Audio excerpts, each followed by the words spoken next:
ശ്രീനാരായണ പരമഗുരവേ നമഃ. സുപ്രഭാതം.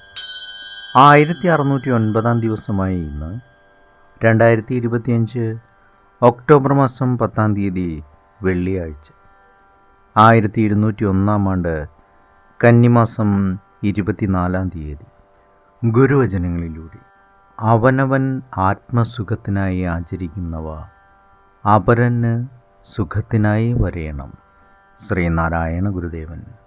ശ്രീ നടരാജ ഗുരു എഴുതിയ ഗുരുവരൽ എന്ന പുസ്തകത്തിൽ ഗുരുവും ശിഷ്യനും എന്ന് വിവരിക്കുന്നതിൻ്റെ 13ാം ഭാഗമാണ് ഇന്ന് അവതരിപ്പിക്കുന്നത്. ഖണ്ഡിതമായി വ്യക്തമാക്കാവുന്ന ഏതിൻ്റെയും പിന്നിൽ അവ്യക്തമായി കുടികൊള്ളുന്ന രഹസ്യമാണ് ഗുരു ഉൾക്കൊള്ളുന്ന സത്യം.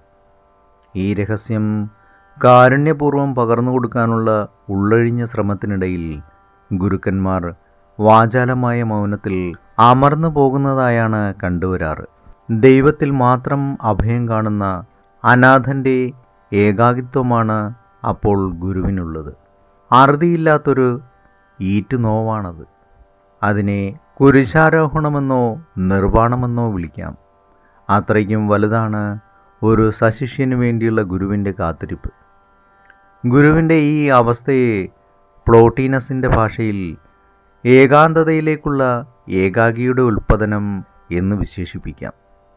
സമാധിയുടേതായ പരമാനന്ദത്തിൻ്റെ ചിറകുകൾക്കുള്ളിൽ വന്നൊതുങ്ങിക്കൊള്ളുവാൻ ആരോടോ നടത്തുന്ന ഒരാഹ്വാനമാണത്. സ്വയം ആവിഷ്കൃതമായി തീരാനും അങ്ങനെ ഫലപ്രാപ്തിയുടെ പൂർത്തീകരണം സ്വയം കണ്ടെത്താനും വേണ്ടി അദ്വൈതബോധം വെമ്പുന്നു. അത് സാധിക്കുന്നതാകട്ടെ ഏതെങ്കിലും തരത്തിൽ ഒരു സച്ശിഷ്യന് അത് പകർന്നു കൊടുക്കുമ്പോൾ മാത്രമാവും. ഏവർക്കും നന്മ നിറഞ്ഞൊരു സുദിനമായിരിക്കട്ടെ എന്ന് ആശംസിച്ചുകൊണ്ട് നിർത്തുന്നു. നന്ദി, നമസ്കാരം.